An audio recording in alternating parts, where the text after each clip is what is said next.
Greetings, horror fans out there across the booktube sphere. Um, Welcome back to the History Shelf. My name is Peg, and obviously you're wondering what is horror doing on the History Shelf? Well, listen, I've said it many times on this channel to people who've been here a long time and to new viewers. I'm a history nut and I cover history, but I also do a lot of fiction. And one of my favorite subgenres is horror. I don't read enough of it, but I typically around this time of year do. Obviously, it's October 9th as I am recording this. And I figured it's a time for my annual Halloween horror preview. Or, some of these books are already out and some are not, but they're coming very soon. So I wanted to get some of these on your radar in case you love a good spooky read. A couple of these are nonfiction, but most of these are all fiction. So, yeah, like I said, I kind of started out reading things like Stephen King, as most people in the 80s did. And it's funny because one of the books I received the other day from the publisher came in a big box. And I was like, there's only one book in this big box? Well, now I know why. This will be my first time reading this author, but having mentioned Stephen King, let's just dive right in. We'll just start with the first book. My first time reading this author, and that is Stephen King's son, Joe Hill. He is coming out with this massive new novel, King Sorrow, from William Morrow Publishers. Look at that. Look how thick this is. It's getting rave blurbs, and apparently it's a mix of horror and fantasy, which, I'm not a fantasy reader, but I'm willing to give this one a try. Let's see. So I got the finished copy, so it must be coming out soon. If not, maybe it already has. And I don't have a press sheet, so I can't tell you right now. So here's the premise. Arthur Oakes is a reader, a dreamer, and a student at Rackham College, Maine. That's, Stephen King's stomping grounds. Obviously, his kid's very tied into Maine. Renowned for its frosty winters, exceptional library, and beautiful buildings. But his idol and burgeoning romance with Gwen Underfoot is shattered when a local drug dealer and her partner corner him into one of the worst crimes he can imagine, stealing rare books from the college library. Trapped and desperate, Arthur turns to his closest friends for comfort and help. Together they dream up a wild, fantastical scheme to free Arthur from the cruel trap in which he finds himself. Wealthy, irrepressible Colin Wren suggests using the unnerving Enoch Crane journal, bound in the skin of its author, to summon a dragon to do their bidding. The others, brave, beautiful Allison Shiner, the battling twins Donna and Donovan McBride, and brainy, bold Gwen, don't hesitate to join Colin in an effort to smash reality and bring a creature of the impossible into our world. But there's nothing simple about dealing with dragons. And here's the fantasy part, right? And their pact to save Arthur becomes a terrifying bargain in which the six must choose a new sacrifice for King Sorrow every year or become his next meal. And that is the premise of this big bad boy right here, King Sorrow by Joe Hill. Like I said, I have not read him yet. I've been thinking about picking up The Fireman, but he really looks a lot like his dad. He sure does. Anyway, if you're interested, if you're a Stephen King or Joe Hill fan, and if you haven't heard about this yet, everyone's talking about it. So wanted to bring that to your attention. Real quick, wanted to show this fantastic, beautiful new book from Simon Element. And I was so pleased when the publisher reached out to me. This came out on September 30th, so this is available now. This is Horror's New Wave, 15 Years of Blumhouse. And if you don't know what Blumhouse is, that is the production company that makes a ton. Not all of them are winners, but a lot of them are. I've watched a lot of Blumhouse productions, and I've really enjoyed them. Now this is, as you can see, definitely a coffee table type book. It covers the movies that they put out with the synopsis, but also interesting facts that you wouldn't otherwise get, behind the scenes kind of stuff. But let me tell you a little bit more about this one. Let's see. It's a New Wave, 15 Years of Blumhouse, is an invaluable compendium that takes you behind the scenes of the films that have reshaped the genre and how Blumhouse became a powerhouse in horror and thriller films. Packed with kill counts and never-before-seen images, Horror's New Wave chronicles the company's 15-year rise to horror dominance, offering a behind-the-scenes look at hits like Five Nights at Freddy's. Now, I don't think that was a hit. Okay, let's be honest. Sinister, Split, Get Out, Megan, now classic franchises like The Purge, and so much more. It has an introduction by the founder, Jason Blum. And the book includes interviews with key filmmakers and writers like M. Night Shyamalan, Lee Wannell, James Wan, and Mike Flanagan, as well as actors and actresses. Let's see. So this book reveals how these films came to life from script to screen, offering stories and insights into the creative process, such as directing, musical score, makeup, acting, cinematography, and more. In essence, a horror film lover's dream right here. Let's see, I'll tell you a couple of my favorite movies out of all of these listed here. Check this out.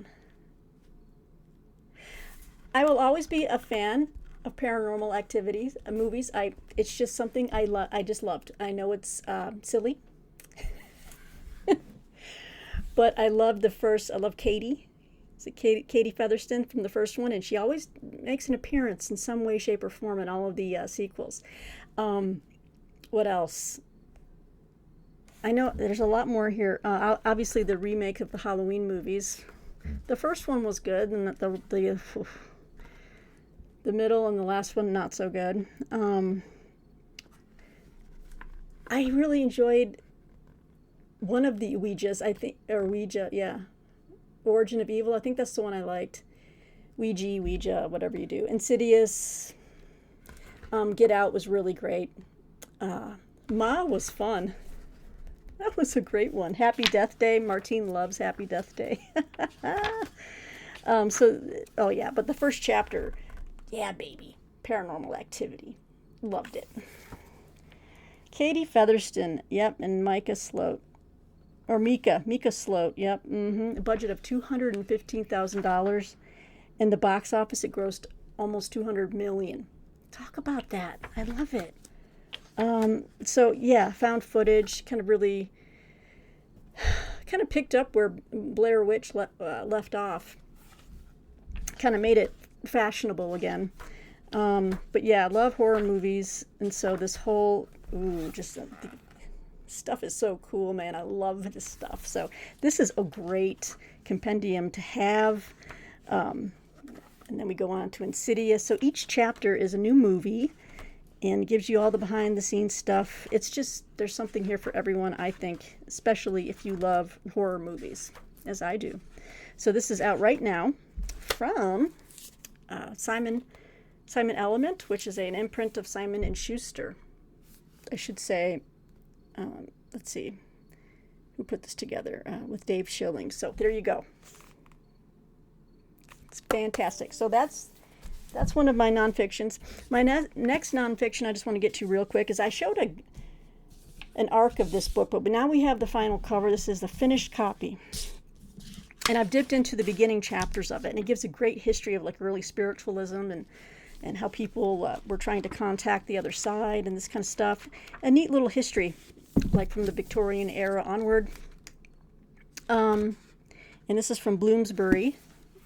And this is that book I told you about before, Ghosted, A History of Ghost Hunting and Why We Keep Looking by Alice Vernon. This book came out early September, so I didn't have the finished copy at the time, but they sent me a finished copy, and I'm grateful for that. Thank you so much. Let me just tell you a little bit more about this one. Filled with true ghost hunting stories and phenomena, Ghosted highlights the moments throughout history where spiritualism has peaked. An example being the World War, when many were losing loved ones and sought a way to connect with their spirits once more.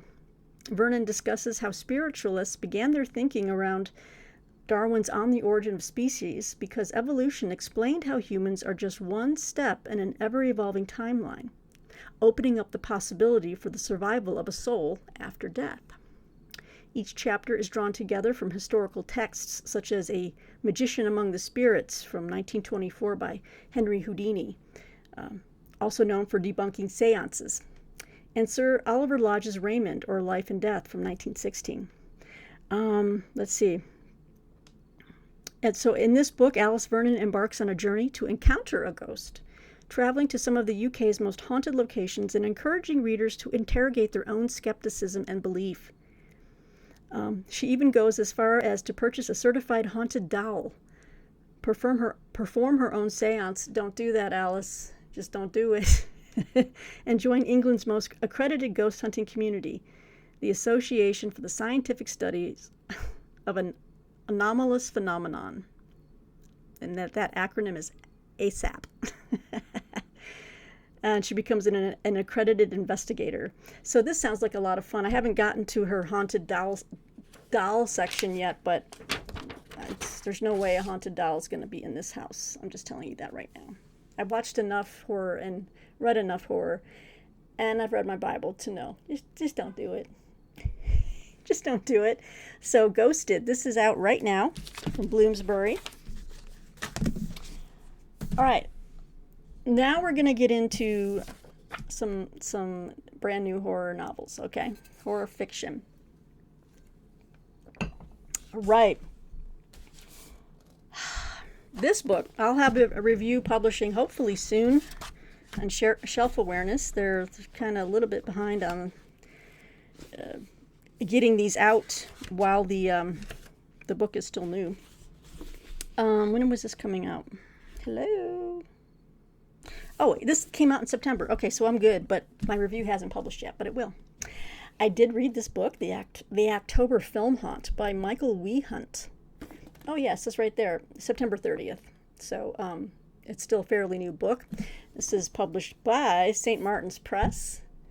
Again, I'm not going to kind of cannibalize my written review too much, but I can say that this takes a very modern, 21st century modern approach to horror, in that it includes a lot of social media, includes a lot of the technical aspects of life that we live right now with social media, posting things, and how that can be used in a way to really mess with people's minds and make them question reality, which the cover really kind of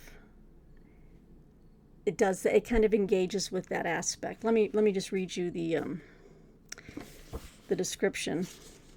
If I have a description here, I like how it kind of mirrors Paul Tremblay's horror movie book that I read last year, which it's about like a movie that maybe haunted itself or something like that. Let me see. Okay, I don't have the description here. Oh, I'm so sorry. Well, it's essentially a story of a woman who worked on a film many years ago that something bad happened. And okay, so now she's tried to move on with her life. But then something is happening where people are resurrecting what happened in that movie, and they're kind of coming after her. So I mean, it's something like that. I don't want to give too much away, but and again, I check back on my socials, because as soon as my review posts, I put it on my socials, and you can go and read it. I enjoyed it. I thought at times it was a bit. It took some liberties where it's just like believability, but I can see where this is where horror is moving now. Do you know what I mean? Being in 2025, it's about social media. It's about followers. It's about people who can be very unbalanced, and again, not know where that dividing line is between reality and fiction, and that's scary. I think, to me, there's nothing more scary than other people. Ghosts don't scare me. Other people do. What can I say? I guess there's a little bit of Sartre in me, hell is other people. Well, yes, that can be true. But yeah, people scare me. If I was told to, like, hey, we're gonna have a lockdown on this supposedly haunted asylum, we've made sure no one got in, but you're gonna go in there by yourself with only a flashlight, and you're gonna go investigate. I would be convinced that the sounds I was hearing in there, someone had snuck in. That's what terrifies me. Is like there's a homeless person, which is not a bad thing. I'm not saying that, but I'm saying, like, there's someone in there that I'm going to be just walking in on, and you just don't know, someone who could be unbalanced and they're, mentally ill or whatever. Those are the things that scare me, not things that make, bumps, because, frankly, entities or things like this, it can't really hurt you. So that doesn't bother me, but people do. So the October Film Hunt by Michael Wehunt, I thought it was a decent entry, and it does offer up a new way of looking at horror, especially in the century that we're living in. So check it out. All right. This author I plan on reading more of. I also wrote a review of this book. I got a finished copy, which I'm so thrilled about because I love the cover. Kind of mimics like a screen, like a video camera. It's along the same lines as October Film Haunt. But this is Widow's Point, The Complete Haunting by Richard Chizmar and W.H. Chizmar. Apparently it's a father and son writing team. This is published by Gallery Books, Simon & Schuster. It's a great, beautiful, it's got that shiny kind of, anyway, there's a lighthouse, and lighthouses can be creepy. Am I right? Let me give you the breakdown on this book. Longtime residents of Harper's Cove believe that something is wrong with the Widow's Point lighthouse. Some say it's cursed. Others claim it's haunted. During its construction in 1838, 3 workers were killed, including one who mysteriously plunged to his death from the catwalk. That tragic accident was never explained, and it was just the beginning of the terror. In the decades that followed, nearly 24 additional deaths occurred in or around the lighthouse, including cold-blooded murder, suicide, unexplained accidents and disappearances, the slaughter of an entire family, and the inexplicable death of a Hollywood starlet who was filming a movie on the grounds. The lighthouse was finally shuttered tight in 1988, and a security fence was erected around the property. No one has been inside since. Say it with me. Until now. Told across 2 harrowing incidents from 2017 and 2025, those who enter the Widow's Point Lighthouse searching for supernatural proof and the next big thing find themselves cut off from the outside world. And although no one has recently stepped foot inside the structure, they are not alone.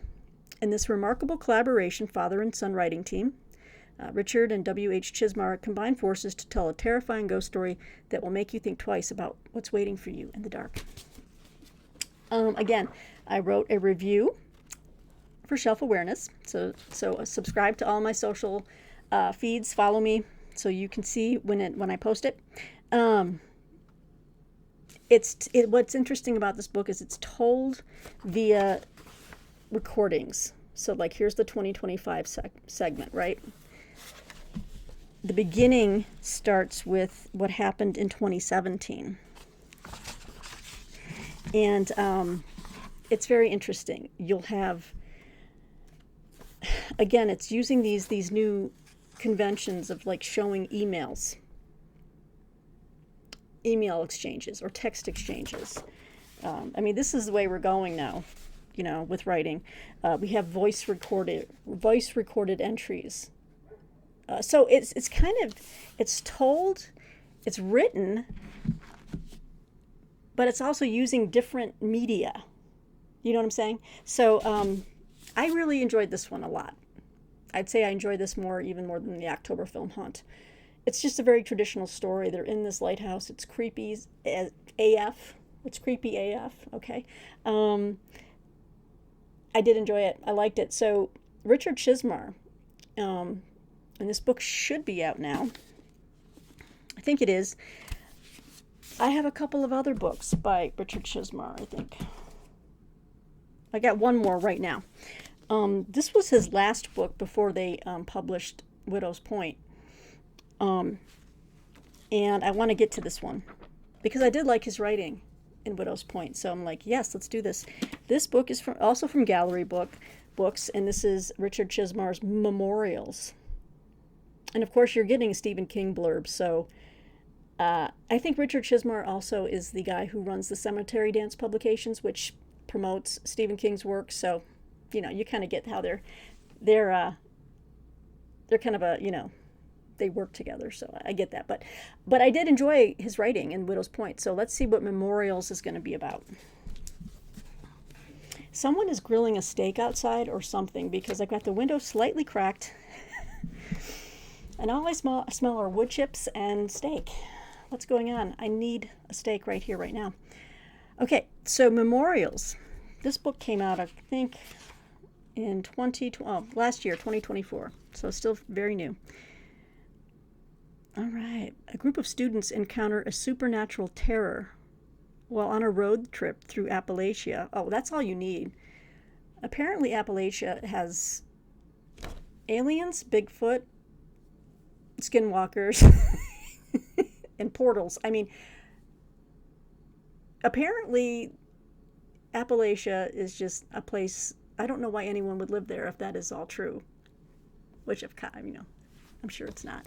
But I've been hearing and reading things about Appalachia lately, and it's just like there's some weird shite going on in Appalachia. But anyway, 1983.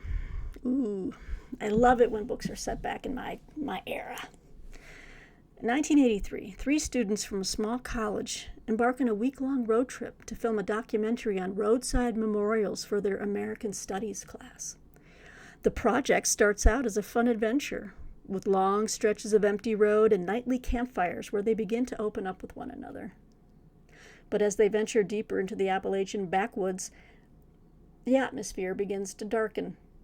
They notice more and more of the memorials feature a strange, unsettling symbol hinting at a sinister secret. Paranoia sets in when it appears they are being followed. Their vehicles tampered with overnight, and some of the locals appear to be anything but welcoming.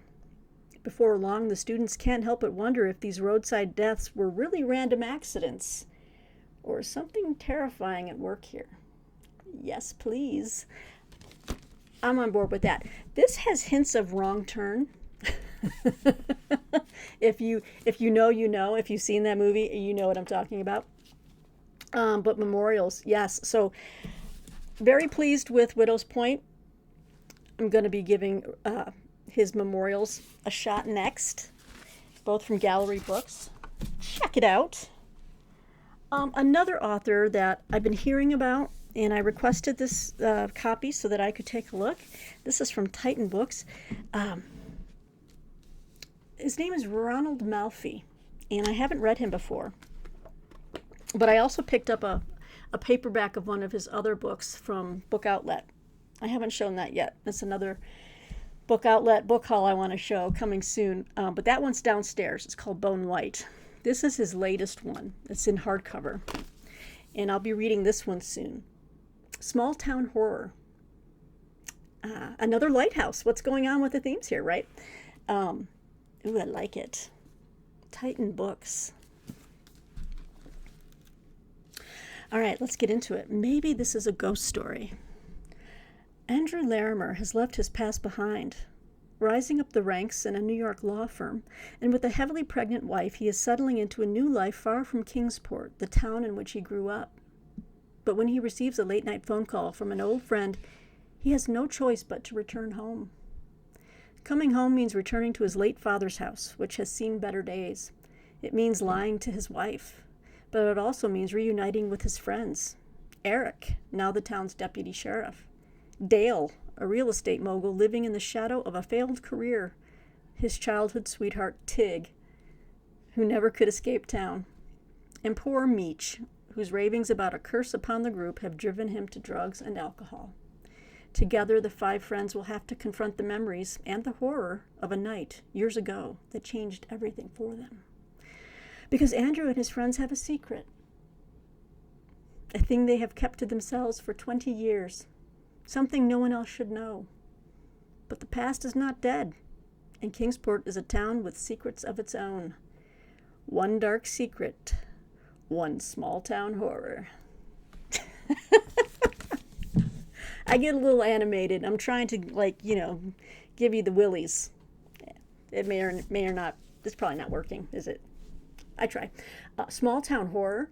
Ronald Malfi is on my list of these horror reads I want to get to this month, but also moving into next. Because as I've told you before, October's my busiest month, baby. I'll be traveling at the end of the month. I get home the day before Halloween.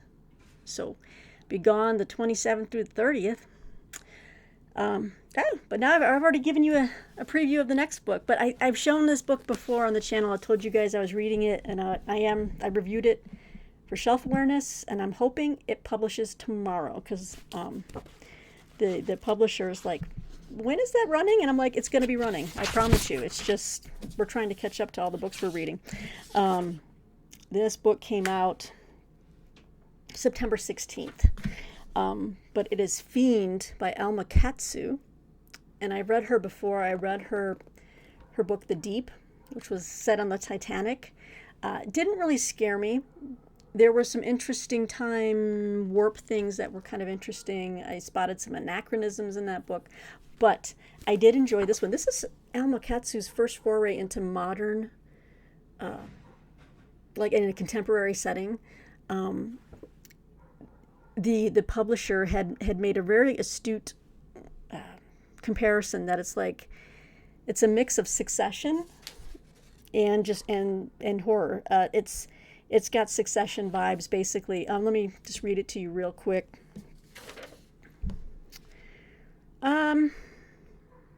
Okay. It's a terrifying tale about an all-powerful family with an ancient evil under its thumb. In her latest work, Katsu explores the dark nature of generational wealth and capitalism, tackling a host of contemporary issues. She takes a filthy rich, morally challenged family and imagines... I'm not going to say anything. And imagines something even more violent and dreadful at the heart of their legacy and corruption. Oh, here's where they say it. Psychological horror readers and Succession fans alike will devour Katsu's fresh take on wealthy families behaving badly. I'll leave it at that because I have shown this book on here before, but it is out now from Putnam. I enjoyed it. It was a very breezy read. I flew through this book. It's about 239 pages. She writes very well, and I liked her foray into modern day settings. I guess all of her other books, I think she's mostly known for like The Hunger, which was about the Donner Party, which I have that book and I still need to get to.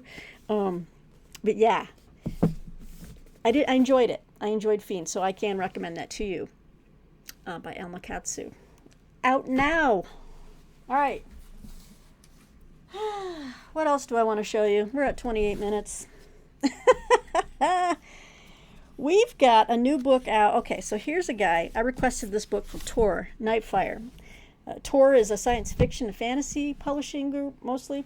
But they also now have a new imprint where they focus just on horror. And it's called Nightfire. And I love it.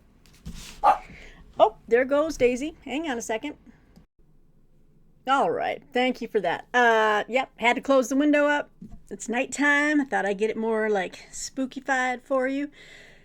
Anyway, let's get back to the books. We are undisturbed at this moment in time. Okay. The next author is a new author that I also want to check out. I noticed a book of his that I want to get. It is the book he wrote before this one, which is his most recent book. It is Philip Fracassi, who many of you might know from The Boys in the Valley, and that's the book I want to read. But he has a new book out called The Autumn Springs Retirement Home Massacre. Look at that cover. Straight out of Halloween, Michael Myers, baby. Again, from Tor Nightfire. This came out September 30th, so it's available right now, guys. Look at this beautiful book. All right, I'm going to read from the press sheet here, so you can take a look at this beautiful cover. All right. Rose Dubois. Rose Dubois is not your average final girl. Rose is in her late 70s, living out her golden years at the Autumn Springs retirement home. When one of her friends dies alone in her apartment, Rose isn't too concerned. Accidents happen, especially at this age. Then another resident drops dead, and another. With bodies stacking up, Rose can't help but wonder, are these accidents? Old age? Or something far more sinister? Together with her best friend Miller, Rose begins to investigate. The further she digs, the more convinced she becomes. There's a killer on the loose at Autumn Springs, and if she isn't careful, Rose may be their next victim. Yes! I love it! You know what? Having a final girl who's in her 70s, that is so fresh and new, and I appreciate that. Because one day I'll be in my 70s, and I think I'll be just as cool as I am now. Okay? So, believe it. You get 'em, Rose. I'm looking forward to reading this. Oh, a nice blurb on here from Stephen Graham Jones about Boys in the Valley. But like I said, I want to read that one, and I'm going to be reading this one. Yes, just love a good... I don't want to say I love a good slasher, because I don't, but you know what I mean. It sounds like more of like a mystery, like she's investigating, but with some, the stakes are very high. So this is from Tor Nightfire. All right, let's see if we can zoom along here. Speaking of Stephen Graham Jones, I posted on my social that I reviewed his latest book. Well, he's turning out so many and so quickly. I can't even stay on top of what his latest release is, but it's The Buffalo Hunter, and I loved it. Wow. That book was fantastic. Having read that and seeing his writing style, I'm like, I need to go back and read his books. And I want to start with the book, I think, that put him on the map, and it's this one. So I purchased this one on my own. This is The Only Good Indians from Saga Press. I love the Buffalo Hunter so much. I'm like, let's check out Stephen Graham Jones's other work. So, what is The Only Good Indians about? A tale of revenge, cultural identity, and the cost of breaking from tradition in this latest novel from the Jordan Peele of horror literature, Stephen Graham Jones. Seamlessly blending classic horror and a dramatic narrative with sharp social commentary, The Only Good Indians follows 4 American Indian men after a disturbing event from their youth puts them in a desperate struggle for their lives. Tracked by an entity bent on revenge, these childhood friends are helpless as the culture and traditions they left behind catch up to them in a violent, vengeful way. This sounds like some of the themes from the Buffalo Hunter as well, although that was set kind of like in a dual timeline of sorts, but mostly set on the late 1800s, early 1900s, something like that. So I definitely wanted to check out Stephen Graham Jones. I'm also thinking of picking up his My Life is a Chainsaw or something.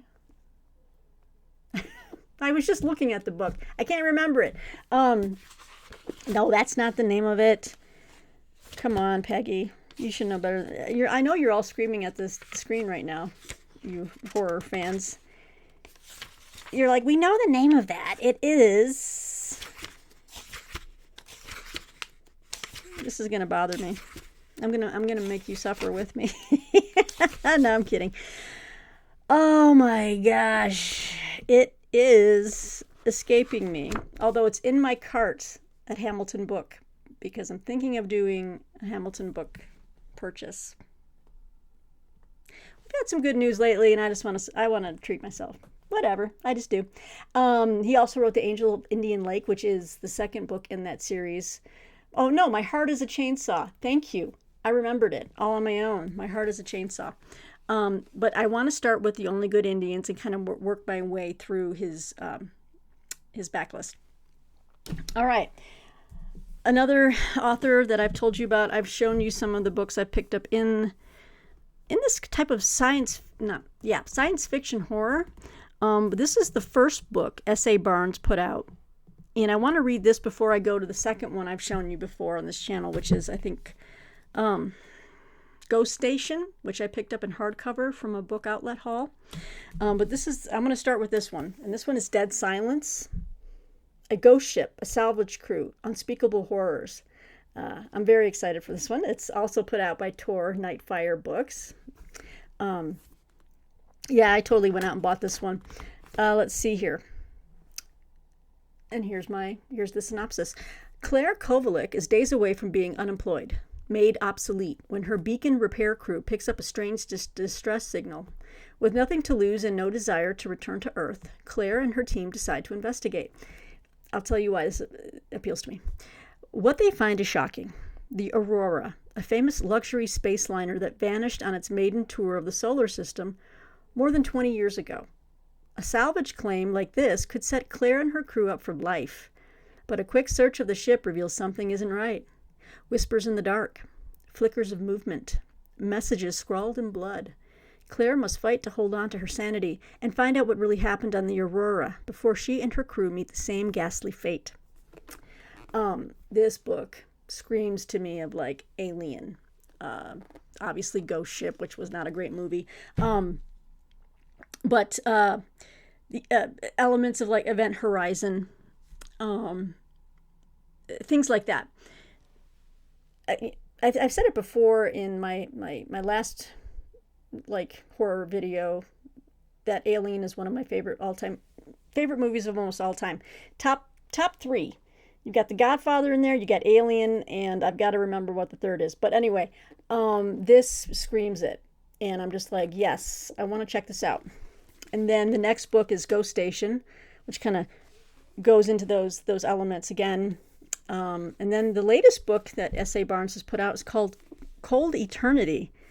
And the cover just reminds me of the ending of Alien and also the beginning of Aliens when they find Ripley deep in her hypersleep in her little pod. So the cover has like a hypersleep pod. So these 3 books by S.A. Barnes, I cannot wait to dive into, but I'm going to be starting with Dead Silence. So I wanted to put that on your radar if you'd never heard of it before. Let's see here. This is an interesting book from a website that I write for, and I highly encourage you to check them out. You can become a member and get all this member content stuff, just like videos,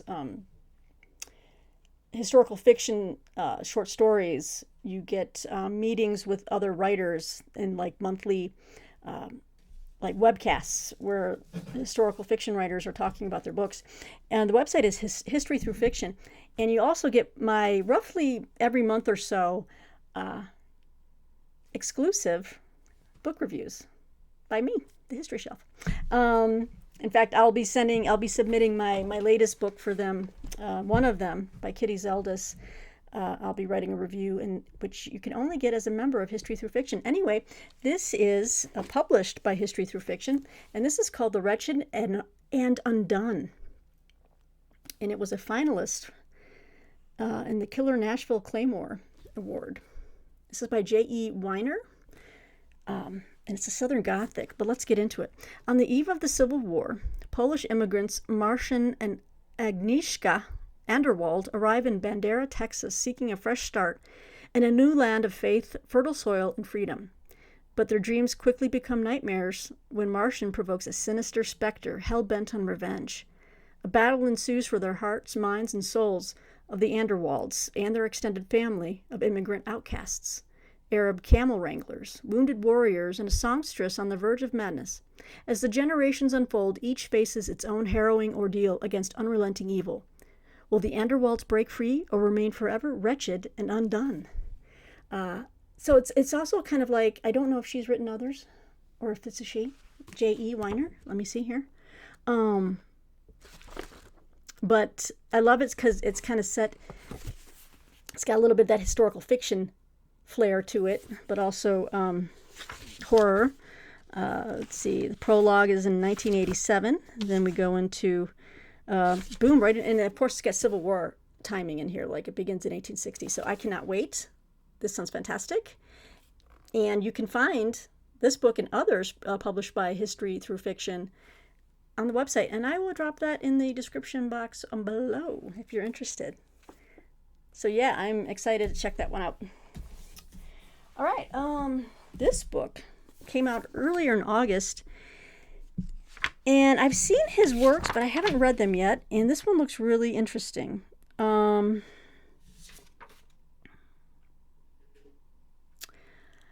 don't know if it's more thriller as opposed to horror, but it sounds kind of creepy. Oh, it is horror meets coming of age in this thrilling novel. Okay, so there's horror. Let's go. It's Scott Carson, guys, and it's Departure 37. Stephen King put his imprimatur on here, and he says it's scary and perfect. Departure 37 came out in early August, and I've got an advanced review copy, so that's fantastic.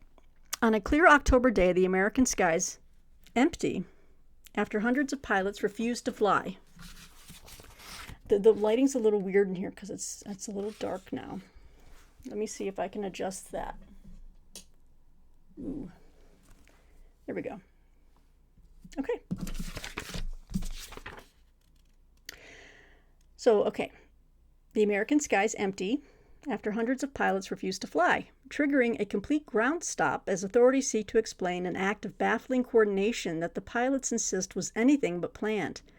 The pilots received disturbing middle-of-the-night calls from their mothers, and each mother had a simple and urgent request: do not fly today. There are a few concerning elements to the calls. None of the mothers remember making them, and some of the mothers are dead. Oh my gosh.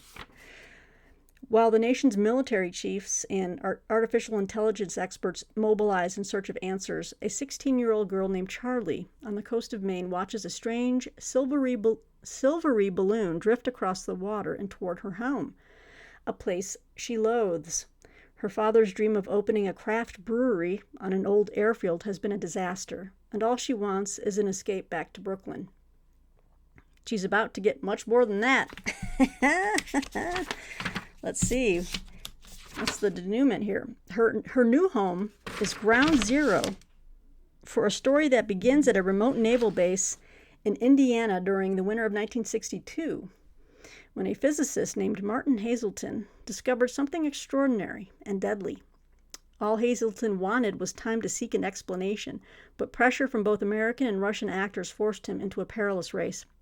Moving between the two characters and timelines, Scott Carson deftly weaves Cold War espionage with contemporary terror in a story that explains why #1 New York Times bestseller Joe Hill, oh, here we go again, has declared himself a fan for life. So Joe Hill apparently loves Scott Carson, so let's see what this one's about. I will not be reading this before I have to fly at the end of the month, but I mean, hopefully everything will go well, you know. I'll come back and then I'll read it. So we've got Departure 37 out now. Got this fun book from Minotaur Books. I think this one came out also earlier in the year. September, last month. They're still new. We've got, and I got the nice finished copy, No Rest for the Wicked. Oh, by the way, do I still have it? I don't know. I have an advanced reading copy of this if you'd like, so let me know in the notes below. No Rest for the Wicked by Rachel Louise Adams. Okay, this is a debut. In one Halloween-obsessed Midwestern town, everyone's on red alert after a local politician goes missing. That's okay. Sorry. Little do they know it's only the beginning. It's been so mean. It's been close to 20 years since forensic pathologist Dolores Hawthorne left her hometown of Little Horton, Wisconsin. The town is famous for its Halloween celebrations, but also for its history of violent deaths linked to the holiday. To Dolores, it's the place she fled. Family, bad memories, and all. Until the FBI calls to tell her that her father, the former mayor turned U.S. senator, is missing under mysterious circumstances. Some people count to 10 to wake up from a nightmare. Dolores always counts the bones of her head instead. Sphenoid, frontal, lacrimal. But no matter how many times she counts them, it doesn't change the fact that her father is missing, that his final words of warning to her were to trust no one, and that now the rest of her family is giving Dolores a chilling welcome. With Halloween fast approaching, Dolores must face the past she left behind before it's too late. It's kind of different. Yeah, I'm looking forward to it. It's got lots of blurbs. It's got a starred review from Book Page. Library Journal gives it props. What else? Book list. It's all there, folks. Anyway, I've got an extra copy of this. It's an uncorrected proof, but if you're interested, let me know in the comments below. Looks pretty good. So that one is out now. Came out about a month ago. All right, I gotta crack on through these last three here. This one is a book from Camcat Books, and it's a beautiful book. Just a beautiful cover, everything. This is Haven. Not every home is a haven. Look at that cover by Mia Dahlia. Very shiny cover. And what is this one about? Let's see. It doesn't give me much. Okay. What if revenge ripples and echoes through time? You can't choose your family or your destiny or your legacy, but once upon a time, a woman named Ava St. James had tried to build happiness upon the remains of her broken heart. For better or worse, decades later, the Bakers are headed for a perfect family vacation. A full month at a house by the lake. The house passed down from a mysterious aunt no one ever talks about. Love and good intentions aside, what begins like a relaxing vacation turns into a nightmare as each of the Bakers' nerves slowly but steadily begin to wear away at the edges. Is it their fraught family dynamics, or is something more sinister at work? How many times have I said that? So there's a lot of the book jacket, copy that kind of is repetitious, especially when you're trying to describe a horror or like a dark type of thriller. Or something sinister at work. That's your go-to end line, Anyway, but Haven by Mia Dahlia. So this is interesting. We'll see how this works out. It should be a pretty quick read. It's only about 300 pages. All right. The last two, I've been meaning to show you that I picked up two of these copies of Bret Easton Ellis. I've been meaning to read. This is a classic, and they're both in beautiful vintage paperback editions. We're talking, of course, about American Psycho. I don't really need to read about it. Look it up. This is a well-known story made into a movie with Christian Slater, which was a fabulously disturbing movie. Also kind of funny at times. But American Psycho by Bret Easton Ellis. I went ahead and ordered a copy in this vintage, and I saw that I almost picked up his latest book in hardcover, but then I realized I really wanted to match the look of this book, so I went ahead and got the paperback vintage edition of this newest work, which is it's far longer. The type is very small on this book, but it's upwards of it's 587 pages. I didn't realize how long this book would be. Maybe I should have got the hardcover because the type would be a lot larger. But anyway, this is one of his latest books. I think it is his latest book, The Shards. The Shards. You can barely see his name on there, by Bret Easton Ellis. Okay, so what's The Shards about? 17-year-old Bret was a senior at the exclusive Buckley Prep School when a new student arrives with a mysterious past. Robert Mallory is handsome, charismatic, and shielding a secret from Bret and his friends even as he joins their tightly knit circle. Bret's obsession with Mallory is equaled only by his increasingly unsettling preoccupation with the Trawler, a serial killer on the loose who taunts Bret and his friends, Bret in particular, with grotesque threats and horrific, sharply local acts of violence. The coincidences are uncanny, but they are also filtered through the imagination of a teenager whose gifts for constructing narrative from the filaments of his own life are about to make him a literary sensation. Can he trust his friends or his own mind to make sense of the danger they appear to be in? Thwarted by the world and by his own innate desires, he spirals into paranoia and isolation as the relationship between the trawler and Robert Mallory hurtles toward a collision.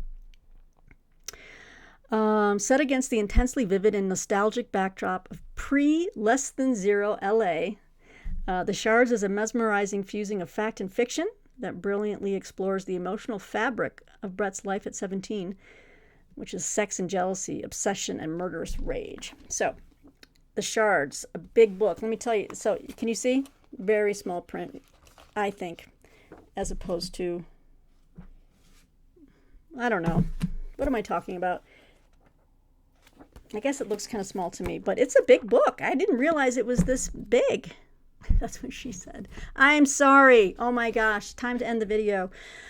Yes, it ends at 593 pages. So it doesn't look like a big book, but it is. It's a big read. Anyway, guys, so what did you think of that? And guess what? I still have a few more scary things. I have one here. I have a galley, but I actually need to start reading it ASAP. But it's not coming out until November, so it's not even really something you could read for this October for Halloween. But what do you think about these books, guys? Thanks for sitting with me for this long Halloween preview, Halloween horror preview. I really appreciate you guys just hanging out with me as we move into the evening hours where I close the shades, baby. It's dark now. It's getting dark earlier now, so I'm going to have to figure out some lighting in this room as we move away from the beautiful rays of like 6 o'clock sunshine. I'm able to, I log off work, I make a video. It looks great in here. It's going to be getting darker. All right.